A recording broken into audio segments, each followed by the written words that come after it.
ఓం శ్రీ గురుభ్యో నమః. ఇక్కడ ఏదైతే మనం జన్మజాతకాన్ని చూసుకున్నప్పుడు జన్మజాతకంలో ఉండే ఫలితాలు వేరుగా ఉంటాయి, గోచారీత్యా చెప్పబడే ఫలితాలు వేరుగా ఉంటాయి. ఎప్పుడు కూడా నేము, date of birth, time, place of birth అలానే తీసుకొని దాన్ని క్యాలిక్యులేషన్ చేసి జాతకాన్ని చెప్పటం విధానం అనేది మనం జన్మజాతకం అంటాం. అంటే గోచారం వేరు. ఎప్పుడు కూడా గ్రహాలు మారుతున్న దాన్ని గోచారం అంటాం. ఒక బర్త్ చార్ట్ని 16 లగ్న కుండళ్ళు ఎనాలిసిస్ చేసి చెప్పటం అనేది వేరుగా ఉంటుంది. అది రాశిచక్రమని, భావచక్రమని, నవాంశమని, దశమాంశమని, త్రింశాంశమని, కవేదాంశమని, అలానే హోరా, ద్రేకాణం ఇలాంటి 16 లగ్న కుండళ్ళనే ఉంటాయి. అలానే దశలు, అంతర్దశలు అంటే ఏ దశలు అనేది వాళ్ళకి యోగిస్తుంది, ఏ దశల్లో యోగించదు. అలానే ఏ గ్రహాలు ద్వాదశ భావాల్లో ఏ విధంగా ఉండబోతున్నాయి అంటే ఒక లగ్నాన్ని మనం అనుసరించేటప్పుడు తనుభావమని, ధనభావమని, తృతీయ భావమని, సోదర భావమని, అలానే చతుర్థ భావమని, పంచమ భావమని, సంతాన భావమని ఇలాంటి భావాలు అనేవి మనకు 12 భావాలు చెప్పబడింది. ఈ 12 భావాల్లో ఏ గ్రహాలు ఉన్నాయి, ఆ భావాధిపతులు, ఆ రాశిలో ఏ గ్రహాలు ఉన్నాయి, ఆ రాశ్యాధిపతులు ఎక్కడున్నారు, వారి యొక్క దృష్టి ఏంటి, ఏ దశలు జరుగుతున్నాయి, ఏ రకంగా దోషాలు అనేవి జాతకపరంగా ఉన్నాయి అనేది చాలా ఇంపార్టెంట్. ఎప్పుడు కూడా జన్మజాతకం అన్నంత ప్రయారిటీ గోచారం అనేది ఉండదు. కాబట్టి మన జన్మజాతకాన్ని చూసుకొని మన లగ్నాన్ని మ్యాథమెటికల్గా క్యాలిక్యులేట్ చేసి ఎన్ని డిగ్రీల్లో గ్రహాలు ఉన్నారనేది మనం అనాలిసిస్ చేస్తే జీవితం అనేది, లైఫ్ అనేది మన పర్ఫెక్ట్ రిజల్ట్స్ వచ్చే అవకాశం ఖచ్చితంగా ఉంటుంది. అందులో ముఖ్య పాత్ర ద్వాదశ లగ్నాల యొక్క పాత్ర అనేది చాలా ముఖ్యంగా ఉంటుంది. ఈ లగ్నాలు ఏ విధంగా ఉన్నాయి, ఆ లగ్నాల నుంచి ఏ గ్రహాలు ఉన్నాయి, వాటి యొక్క ఫలితాలు ఏంటి, వాటి యొక్క దృష్టి ఏంటి, మనం ఒకసారి అనాలిసిస్ చేద్దాం. ఇక్కడ మనకి దశలు కలిసి రాకపోయినా అంతర్దశలు వస్తూ ఉంటాయి. అంతర్దశల్లో ఏదైతే మనకి కొన్ని దశలు అనుకుంటాం, ప్రతి లగ్నానికి కొన్ని దశలు శుభత్వాన్ని ఇస్తుందని అనుకుంటాం. ఆ దశలు జీవితంలో కొంతమందికి రావు, 1-2 దశలే వస్తుంటాయి. కొంతమందికి ఒక దశే వస్తుంది, కొంతమంది 2 దశలు వస్తాయి, కొంతమంది 3 దశలు వస్తాయి. 3 దశలతో వచ్చేవాళ్ళు చాలా తక్కువ మంది ఉంటారు. కాబట్టి ఆ దశలు రాకపోయినా అంతర్దశలు వస్తుంటాయి. అంటే ఆ గ్రహాలకు సంబంధించిన అంతర్దశలు వచ్చినప్పుడు కూడా మనకు సుఫలితాలు జరిగే అవకాశాలు ఖచ్చితంగా ఉంటాయి. అదొకటి. కొన్ని లగ్నాలకి ఏంటంటే ఆ దశలు అనేవి చెడు దశలు వస్తుంటాయి. ఈ గ్రహాలు చెడు దశలు వచ్చే అవకాశం ఉందని నేను చెప్పినప్పుడు ఆ అంతర్దశల్లో చెడు అంతర్దశలు ఉంటాయి. ఆ చెడు అంతర్దశల్లో వచ్చినప్పుడు కూడా ఒక లగ్నానికి మేషలగ్నానికి ఉదాహరణకి కుజుడు మహర్దశ బాగా కలిసి వస్తుందని నేను చెప్పా. కానీ వాళ్ళ జీవితంలో వచ్చేటప్పటికల్లా కుజ మహర్దశ వస్తుంది. వచ్చిన తర్వాత కుజుడిలో చెడు అంతర్దశ వస్తుంది. అప్పుడు ఫలితం అనేది మధ్య రకంగా ఉంటుందని మనం బేరీజ్ వేసుకోవాలి. అందువల్ల అక్కడ కుజుడే అంతర్దశ వస్తుంది, చెడు దశ వస్తుంది. ఉదాహరణకి చెడు దశ ఒకటి వచ్చింది అనుకుంటా, కుజుడు అంతర్దశలో అది కూడా మధ్య రకంగా ఉంటుంది. అంటే మనకి శుభత్వాన్నిచ్చే మహర్దశ వచ్చినా, శుభత్వాన్నిచ్చే అంతర్దశ వచ్చినా మనకి మంచి ఫలితాన్ని వస్తాయి. అలానే ఇక్కడ ఏదైతే ఆ మహర్దశ అనేది మనకు కలిసి రాదో, ఆ మహర్దశ కలిసి రాకపోయినా అంతర్దశ కలిసి వచ్చే అవకాశం అనేది ఉంటే మధ్య రకమైన ఫలితాన్ని ఇస్తారని మనం గుర్తుపెట్టుకోవాలి. ఇలాంటివన్నీ కూడా మన జ్యోతిష్ శాస్త్ర ప్రకారంగా చెప్పబడింది. కాబట్టి లగ్నం అనేది చాలా ఇంపార్టెంట్గా మనం ప్రాతిపదికగా తీసుకోవాలి. ద్వాదశ లగ్నాల్లో 12వ లగ్నమైన మీన లగ్నాన్ని ఒకసారి మనం పరిశీలన చేద్దాం. మీన లగ్నం వాళ్ళకి ఏ దశలు కలిసి వచ్చే అవకాశం ఖచ్చితంగా ఉంటుంది. మీన లగ్నంలో జన్మించిన వాళ్ళకి గురు మహర్దశ, అలానే చంద్ర మహర్దశ, అలానే కుజ మహర్దశలు బాగా కలిసి వచ్చే అవకాశం బాగా ఎక్కువ ఉంటుంది. మీన లగ్నంలో జన్మించిన వాళ్ళందరికీ కూడా లగ్నాధిపతి గురు మహర్దశ జరుగుతున్నా, గురు అంతర్దశ జరుగుతున్నా కూడా అనుకూలంగా ఉండే అవకాశం ఖచ్చితంగా ఉంటుంది.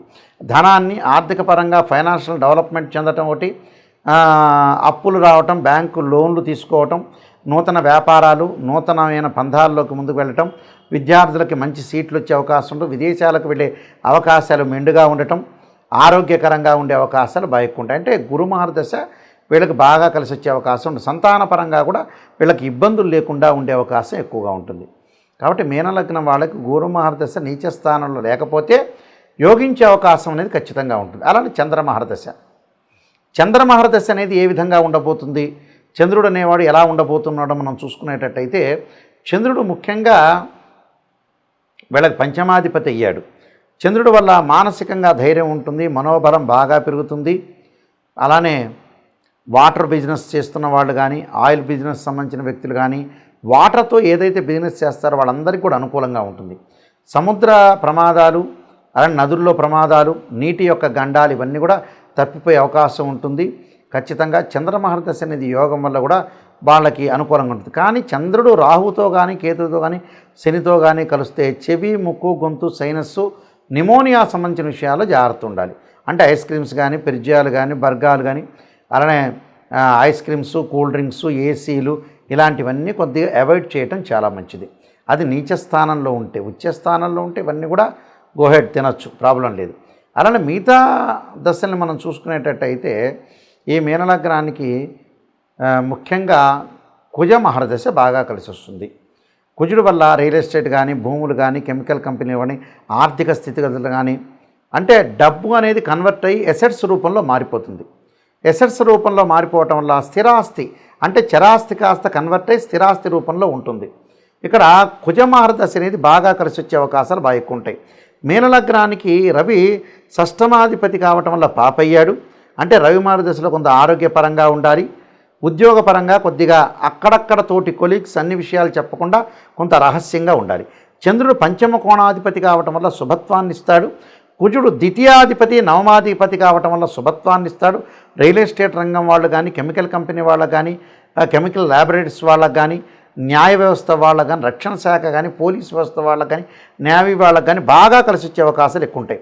బుధుడు చతుర్థ సప్తమాధిపతి కావటంలో పాపి. అంటే ఏదన్నా మనం పెట్టుబడులు పెట్టేటప్పుడు కొంత ఆచితూచి అడుగు వేయండి. అవన్నీ తొందరగా పడి నమ్మొద్దండి. నమ్మటం వల్ల మనం మోసపోయే అవకాశాలు ఎక్కువ ఉంటాయి. గురువు దశమాధిపతి పాపే అయ్యి లగ్నాధిపతి కావటం వల్ల కొంత శుభంగా ఉంది కాబట్టి కింద పడినా మీద పడినా డబ్బు విషయంలో మటుకు ప్రాబ్లమ్స్ ఉండవు. ఆర్థిక పరంగా డబ్బులు ఖర్చు పెడుతున్నా బట్ డబ్బులు వచ్చే అవకాశం అనేది ఖచ్చితంగా ఉంటుంది. అది గురువు నీచ స్థానంలో లేకపోతే, మంచి స్థానంలో ఉంటేనే. శుక్రుడు తృతీయ అష్టమాధిపతి కావటంలో పాపి. తృతీయ అష్టమాధిపతి కావటంలో పాపి అంటే ఏమిటి? వివాహ విషయంలో చాలా జాగ్రత్త ఉండాలి. అంటే భార్యాభర్తల మధ్యలో సమస్యలు రాకుండా, వైఫ్ అండ్ హస్బెండ్ రిలేషన్లో భార్యాభర్తల మధ్యలో డివోర్స్ వరకు కూడా రాకూడదు. శుక్రుడు రాహుతో కలిసినా, కేతువుతో కలిసినా, కుజుడితో కలిసినా, శనితో కలిసినా, రాహు నక్షత్రాలు, కేతు నక్షత్రాలు, కుజుడు నక్షత్రాలు, అలాంటి నక్షత్రాల్లో పాపగ్రహ నక్షత్రాల్లో ఉండకుండా ఉండటం మంచిది. 6, 8, 12 స్థానాల్లో శుక్రదోషం అనేది ఉండకూడదు. అందులో వివాహ బంధం విషయంలో చాలా జాగ్రత్త ఉండాలి. అపవాదులు, అవమానాలు, శుభ కార్యక్రమాల నిర్వహణ చేయలేకపోవటం, భార్యాభర్తల మధ్యలో గొడవలు, తగాదాలు రాకుండా, డిస్ప్యూట్స్ రాకుండా చూసుకోవాలి. శని లాభ వ్యయాధిపతి అయ్యాడు కాబట్టి పాప అయ్యాడు కాబట్టి శని మహర్దశలో కూడా కొంత ఆరోగ్యపరంగా ఇబ్బందులు లేకుండా చూసుకోవడం చాలా మంచిది. నేను చెప్పిన పరిహారాలన్నీ కూడా చేయండి, మీకు మంచి జరిగే అవకాశం ఖచ్చితంగా ఉంటుంది. మన జాతకంలో ఎప్పుడూ కూడా ఉద్యోగ ప్రయత్నాల్లో కానీ, గవర్నమెంట్ ఉద్యోగం కానీ, ప్రైవేట్ ఉద్యోగం కానీ, మన లైఫ్లో స్టార్డమ్ అదృష్టం కలగాలంటే ఏంటంటే రవి బాగుండాలి. రవి బాగలేదు అని అనుకోండి, సూర్య నమస్కారాలు, సూర్యుడి యొక్క ఆరాధన, అలానే సూర్య హోమము, అలానే సౌరపాశుపతాస్త్ర రుద్రాభిషేకం చేయాలి. అంటే సూర్యుడు ఆరోగ్యాన్ని, ఉద్యోగాన్ని, అదృష్టాన్ని, రాజయోగాన్ని ఇచ్చేవాడు సూర్యుడు. కాబట్టి సూర్యుడు మన జాతకంలో నీచబడినా, అలానే మనకి ఉచ్చస్థానంలో లేకుండా నీచబడితే ఏదైతే మనకి ఆ రవి వల్ల ఎలాంటి ఫలితాలు జరగబోతున్నాయో మనం చూసుకుని రవి యొక్క దోషాన్ని పరిహారం చేయాలి. అలానే చంద్రుడు మనోకారకుడు అంటాం మనం. ఆ చంద్రుడు మానసికంగా ఆందోళన తీసుకొచ్చేవాడు. అలానే నీటి మీద, అలానే సముద్రాల మీద, నదుల మీద ప్రమాదాన్ని, సైకలాజికల్గా మెంటల్లీ డిజార్డర్ తీసుకొచ్చేవాడు చంద్రుడు. ఆ చంద్రుడి యొక్క దోషాన్ని తొలగించుకోవాలంటే చంద్రుడి యొక్క జపం చేసుకోవటం కానీ, అలానే చంద్రుడికి సంబంధించిన వివిధ పద్ధతులు, వివిధ రెమెడీస్ చేసుకోవటం వల్ల మనకు మానసికంగా ఉత్సాహం అనేది కలిగే అవకాశం ఎక్కువ ఉంటుంది. అంటే మెంటలీ డిజార్డర్ లేకుండా. అలానే కుజుడు ప్రమాదాన్ని చేసేవాడు. కోర్టు సమస్యలు, అన్నదమ్ముల మధ్యలో గొడవలు, అలానే మెడికల్ కంపెనీలు, రియల్ ఎస్టేటు, అలానే భూములు, అపార్ట్మెంట్లు, ఇళ్ళు ఇవన్నీ కూడా తెలిపేవాడు ఎవరంటే అంగారకుడు. ప్రమాదాలను తెలిపేవాడు కూడా అంగారకుడే. దానికి అంగారకుడు నీచ స్థానంలో ఉన్న, అంగారకుడు బాగలేకపోయినా, కుజదోషం ఉన్నా దానికి ఖచ్చితంగా అంగారక పాశుపతాస్త్ర రుద్రాభిషేకం లాంటివి, కుజ జపం లాంటివి, అంగారక హోమాలు లాంటివి చేసుకోవటం మంచిది. అలానే బుధుడు, బుద్ధికారకుడు బుధుడు నీచబడ్డా, అలానే మేధస్సునిచ్చేవాడు, అలానే ప్రణాళికాబద్ధంగా వెళ్ళేవాడు, అలానే ప్రణాళికాబద్ధంగా మనం వెళ్ళలేని స్థితిలో ఆలస్యం జరుగుతున్న పనులలో ఫైనాన్షియల్ పరంగా కానీ విద్య పరంగా కానీ అనుకూలంగా లేకపోతే బుధుడి యొక్క దోషాన్ని మనం పరిహారం చేసుకొని ముందుకు వెళ్ళాలి. అలానే గురువు అంటే విద్యాకారకుడు, ధనకారకుడు, యోగాన్ని ఇచ్చేవాడు, అదృష్టాన్ని ఇచ్చేవాడు గురువు. అంటే గురువు అనుకూలంగా లేకపోతే ఖచ్చితంగా బృహస్పతి పాశుపతాశ్రుద్రాభిషేకం. గురువు నీచ స్థానంలో ఉన్న ఎన్ని డిగ్రీలో నీచ స్థానంలో ఉన్నాడు అనేది మనం చూసుకోవాలి. ఆ గురువు యొక్క ఫలితాన్ని మనం అనుసరించి గురువు యొక్క దోషాన్ని మనం పరిహారం చేసుకోవాలి. దానికి బృహస్పతి పాశుపతాశ్రుద్రాభిషేకాలు ఉంటాయి, గురు జపాలు కూడా ఉంటాయి. ఖచ్చితంగా రెమెడీ అనేవి ఖచ్చితంగా చేసుకొని ముందుకు వెళ్ళాలి. వివాహకారకుడు అంటే కళత్రకారకుడు, అలానే లగ్జరీని ఇచ్చేవాడు, సుఖాన్ని సౌఖ్యాన్ని భోగాన్ని ఇచ్చేవాడు, వివాహం జరిపించేవాడు శుక్రుడు. శుక్రదోషం ఉంటుంది కొన్ని జాతకాల్లో. అంటే శుక్రదశ కలిసి రాని వాళ్ళు ఉంటారు.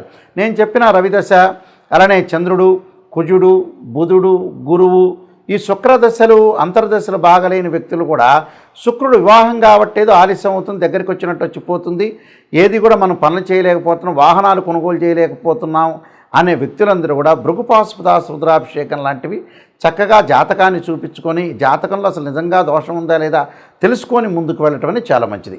శని ఆయుక్కారకుడు అంటే శని మహర్దశ కలిసి వస్తుందా లేదా, ఆ లగ్నానికి శని బాగలేడా, శని నీచ స్థానంలో ఉన్నాడా మనం తెలుసుకోవాలి. శని ఆయుష్ ఇచ్చేవాడు శని. ఆరోగ్యపరంగా అనారోగ్యం చేసేది, ఆరోగ్యపరంగా ఇబ్బందులు కలిగించేవాడు కూడా శనే. అలానే రవి కూడా ఆరోగ్యపరంగా ఇబ్బందులు కలిగించేవాడే. అలానే కుజుడు ప్రమాదాలను కలిగించేవాడు. కాబట్టి శని యొక్క దోషం పోవటానికి శని జపము, శనికి సంబంధించిన హోమము, అలానే తైలాభిషేకం లాంటి వివిధ పద్ధతులు చాలా ఉన్నాయి. ఆ శని యొక్క దోషం తొలగించుకోవటం చాలా మంచిది.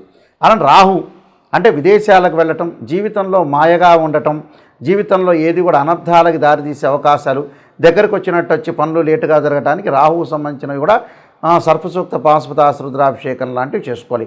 రాహు మార్గదశ కలిసి వస్తుందా లేదా కూడా చూసుకోవాలి. అలానే కేతు జ్ఞానకారకుడు కేతు అంటాడు. ఆ కేతువు మంచి స్థానంలో లేకపోయినా రాహుకేతు నీచ స్థితిలో ఉన్న సర్పదోషాలు, కాలసర్పదోషాలు ఉన్నా కూడా ఆ కేతువు యొక్క దోషాన్ని పరిహారం చేసుకోవడానికి గణపతి యొక్క ఆరాధన చాలా ముఖ్యమైనది. కాబట్టి ఆ కేతువు మహర్దశ కలిసి వస్తుందా లేదా కూడా చూసుకోవాలి. ఇవన్నీ కూడా జన్మజాతకాన్ని బట్టి, ద్వాదశ భావాలను బట్టి, రాశ్యాధిపతులను బట్టి నిజాన్ని తెలుసుకొని మనం ముందుకు వెళితే దాని యొక్క పరిహారాలు ప్రతి పరిహారానికి కూడా ఖచ్చితంగా ఒక జీవితంలో ప్రాబ్లమ్స్ ఉందంటే ఖచ్చితంగా పరిహారం చేసుకుంటే చాలా మంచి జరిగే అవకాశం ఉంటుంది. నెగిటివ్లో ఉంటేనే మనం పాజిటివ్ వస్తే మనకు మంచి జరిగే అవకాశాలు ఖచ్చితంగా ఉంటాయి. వీళ్ళందరికీ కూడా సుఫలితాలు జరగాలని ఆశిస్తూ సర్వే జనా సుఖినో భవంతు.